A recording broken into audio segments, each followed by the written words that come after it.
ناظرین، آج کے پروگرام میں خوش آمدید۔ اس پروگرام میں ہم آج ہسٹری کے ان ڈاٹس کو ملانے کی کوشش کرتے ہیں جن سے ہماری سوسائٹی، ہماری اسٹیٹ بنتی ہے، اور ان تاریخ سے ہم کیا سیکھتے ہیں۔ ہماری تاریخ کوئی اتنی زیادہ پرانی نہیں ہے۔ پاکستان کی ہم بات کر رہے ہیں کہ علامہ اقبال نے خواب دیکھا اور جناح نے جدوجہد کی اور ایک مملکت معرض وجود میں آئی، لیکن اقبال اور جناح ان دو بہت بڑی ٹاورنگ پرسنالٹیز کے ہوتے ہوئے بھی ہم اس ملک میں دیکھتے ہیں کہ سر سکندر حیات کی روایت چل پڑی ہے اور وہ آج تک نہیں ٹوٹ رہی۔ ہمارے ساتھ موجود ہیں ڈاکٹر فرید ملک صاحب۔ ان سے ہم پوچھتے ہیں کہ ڈاکٹر صاحب، یہ ہمارا ملک ابھی تک مرزا سکندر حیات کے اس پہ چل رہا ہے اور علامہ اقبال اور جناح پیچھے رہ گئے۔ جی، آپ نے اصل میں ان کا پورا نام نہیں لیا۔ خان بہادر میجر ریٹائرڈ سر سکندر حیات Khan, KBA، night of the British order. Issue یہ ہے جی کہ میں نے جب پہلی دفعہ اقبال کے مزار پہ ہم گئے، میں اپنی والدہ کے ساتھ، تو ہم نے فاتحہ پڑھی، بڑی خوشی ہوئی، اور بادشاہ مسجد کے دیوار سیڑھیوں کی ایک لیفٹ سائڈ پہ اقبال تھے۔ پھر میں نے دوسری طرف دیکھا ایک اور مزار ہے، تو وہ میں بڑی حیرت ہوئی۔ میں ان کو اتنا امپورٹنٹ بندہ تھا، یعنی اقبال کے ہم پلہ جن کو وہاں دفن کیا گیا سیڑھیوں کی اس طرف، اور پھر اس کی سمادھی ہے ان کی رنجیت سنگھ کی۔ تو وہ ایک قسم کا یہ سٹی کا بہت امپورٹنٹ ایریا ہے۔ دیکھیں نا، حضوری باغ ہے، وہاں قلعہ ہے، سب کچھ وہیں ہے، بادشاہی مسجد ہے۔ تو انہوں نے ہم پلہ، یعنی اقبال کے ہم پلہ، ان کو انہوں نے وہاں دفن کیا، سر سکندر حیات خان صاحب کو۔ اور پھر جب وہ فوت ہوئے 1942 میں، تو ان کو انہوں نے ریپلیس کیا ایک اور سر خضر حیات، کیپٹن ریٹائرڈ خضر حیات دیوانہ صاحب سے 42 میں۔ جب پاکستان بنا تو ان کی حکومت تھی، اور یہ پرائم منسٹر تھے یونائٹڈ پنجاب کے۔ تو قائد اعظم بھی جب پاکستان آئے، لاہور آئے پاکستان ریزولوشن پریزنٹ کرنے 1940 میں، تو 1937 میں انہوں نے ایک لکھنؤ پیکٹ کیا ان کو اپنی طرف ساتھ ملانے کے لیے کہ یہ فیسیلیٹیٹ کریں گے، پرابلمز نہیں کریٹ کریں گے۔ تو یہ ایک ریالٹی رہی ہے یہ پنجاب میں اس قسم کی حکومت کی، یونینسٹ گورنمنٹ تھی۔ ان کو پھر ٹوڈی بھی کہا جاتا ہے، ٹوڈی یعنی جو رنگ بدلتے ہیں، اور انہوں نے پھر رنگ بدلا اور یہ پاکستان کی موومنٹ میں شامل ہو گئے ایک طریقے سے، اور پھر پاکستان بن گیا۔ پھر انہوں نے دوبارہ رنگ بدلا اور اپنے اوریجنل رنگ پہ چلے گئے۔ تو آزادی جو ہماری بڑی مختصر تھی، تو بلکہ یہی اچھرے میں، آپ کے یہاں پیچھے ایک تھانہ ہے، اچھرا تھانہ، بڑا پرانا تھانہ ہے، اور اچھے بڑی پرانی آبادی ہے اچھرے کی، اور یہ ہیڈ کوارٹر تھا اچھرا، جہاں ساری اینٹی پاکستان فورسز تھیں۔ یہاں جماعت اسلامی کا ہیڈ کوارٹر بھی یہاں تھا، خاکسار تحریک کا بھی ہیڈ کوارٹر یہیں تھا، علامہ بشیر کی بھی یہیں دفن ہے۔ تو یہاں ایک مسلم لیگ ورکر تھے، محمد حسین ان کا نام تھا، اور کیونکہ میرے والد مسلم لیگی تھے تو وہ کافی ورکر ان کو ملنے آیا کرتے تھے، غلام احمد اروائن وغیرہ صاحب آیا کرتے تھے ہمارے گھر۔ تو یہ انہوں نے مجھے ایک کہانی سنائی کہ جی میرا نام محمد حسین، اس کو بم باز کہتے تھے، بم باز ان کا ایک ٹائٹل دیا گیا تھا، یا ان کو وہ کیا کرتے تھے، ان کا یہ کام ہوتا تھا کہ وہ چھوٹے چھوٹے سیبے کے بم جا کے میٹنگوں میں چلاتے تھے جماعت اسلامی کے اور خاکسار کی میٹنگ کو خراب کرنے کے لیے، کیونکہ وہ پرو پاکستان تھے، مسلم لیگ سے ان کا تعلق تھا۔ تو ان کو پولیس والے عام طور پہ پکڑ کے لے جاتے تھے۔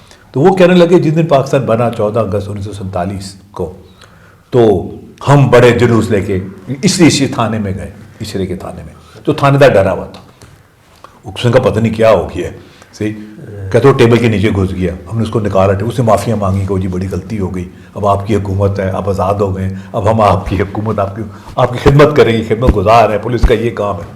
کہتا ہم نعرے وغیرہ لگا کے سو گئے، بڑی گہری نیند سوئے، 14 اگست کی آزادی کی نیند۔ کہتا 15 اگست صبح 9 بجے میرا دروازہ کھٹکا، وہ ایسے جو باہر کھڑا ہوا تھا۔ اچھا، اس نے کہا چودھری صاحب میری پیٹی بھی قائم ہے، میرے پھول بھی قائم ہے، چلو میرے نال تھانے۔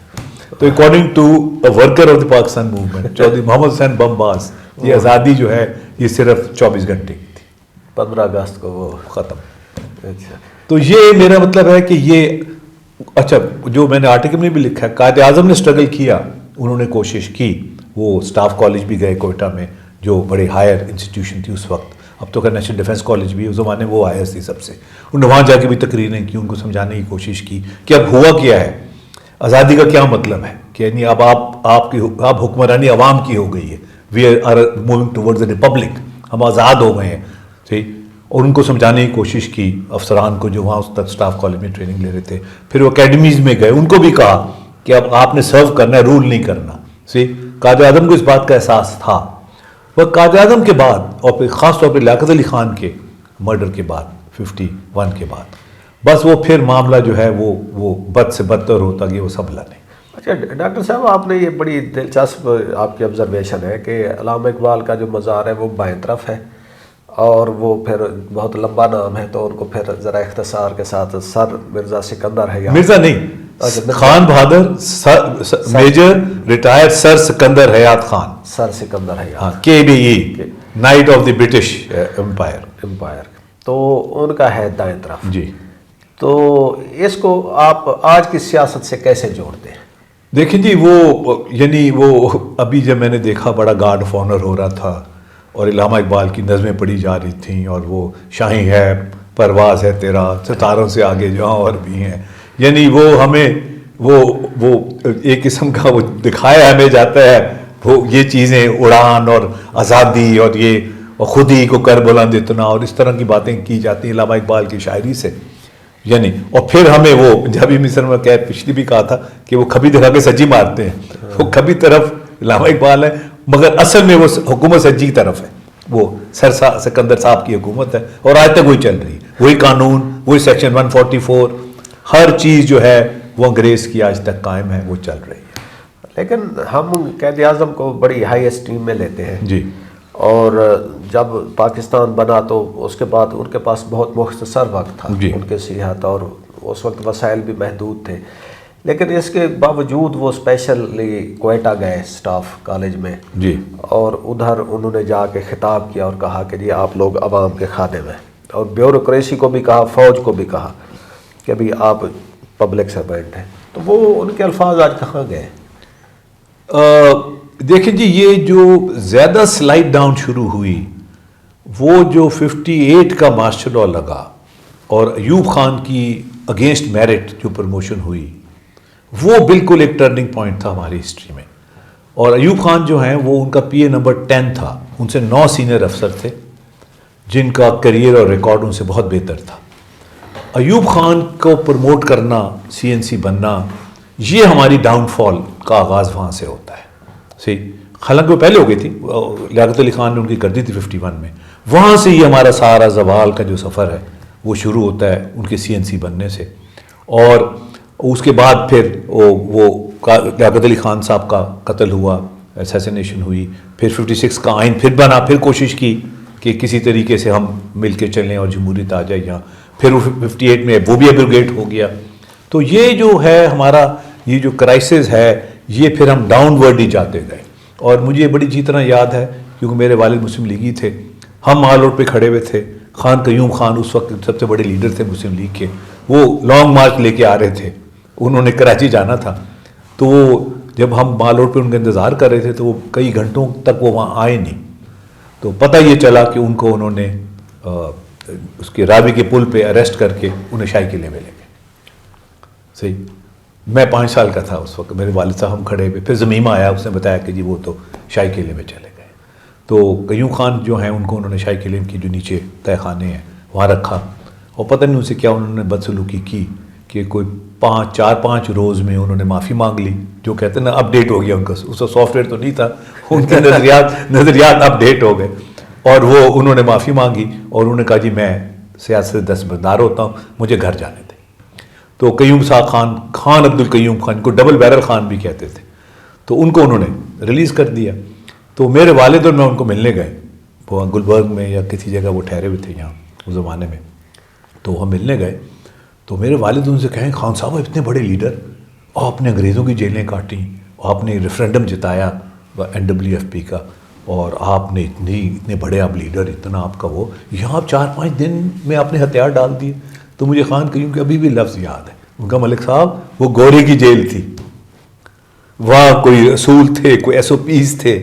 سی یہ دیسی کی جیل ہے، ہمارے جیسا شریف آدمی اس جیل میں ایک رات بھی نہیں گزار سکتا. تو ہم بیکورڈز گئے ہیں, آگے نہیں گئے ہم. یعنی انگریز پھر بھی کوئی رول فالو کرتا تھا, SOP فالو کرتا, اس لیے کہ وہ اس کی جیسی بھی حکومت تھی وہ پھر بھی برٹش پارلیمنٹ, ایک الیکٹڈ پارلیمنٹ کو جواب دہ تھی. ہمارے ہاں جو لوگ حکمران آئے وہ کسی کو جواب دہ نہیں تھے. اور اب یہ دیکھ لیں جو امینڈمنٹ ہوئی ہے وہ جواب دہی ختم ہو رہی ہے.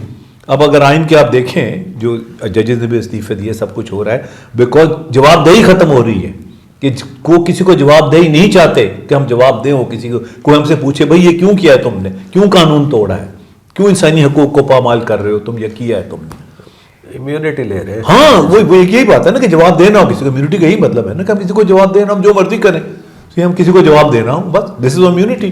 تو جو ورسٹ حکومت بھی تھی انگریز کی وہ بھی برٹش پارلیمنٹ کو جواب دے تھی. وہاں باقاعدہ ڈبیٹ ہوتی تھی, اور پاکستان کا انڈیپینڈنس کا وہ بھی وہاں پاس ہوا تھا ریزولوشن کہ جی ان کو آزاد کر دو. برٹش پارلیمنٹ میں پاس ہوا تھا 1930 کا یا 35 کا وہ جو ہے وہ اس کے ریزولوشن, اس کے تحت ہم آزاد ہوئے تھے. تو یہاں تو کوئی پوچھے ہی نہ جی, کوئی پوچھنے والا نہیں, کوئی اوور سائٹ نہیں, کوئی رول نہیں, کوئی ریگولیشن نہیں, کوئی جواب دہی نہیں. آپ کہتے ہیں کہ ہم ہر چیز میں پیچھے گئے ہیں. ایک چیز ہے جس میں ہم آگے گئے ہیں, وہ ہے تضادات. جی ٹھیک ہے, جس طرح آپ ابھی اس کا ذکر کر رہے ہیں کہ ہم پرسن اسپیسیفک امیونٹی وہ کر رہے ہیں.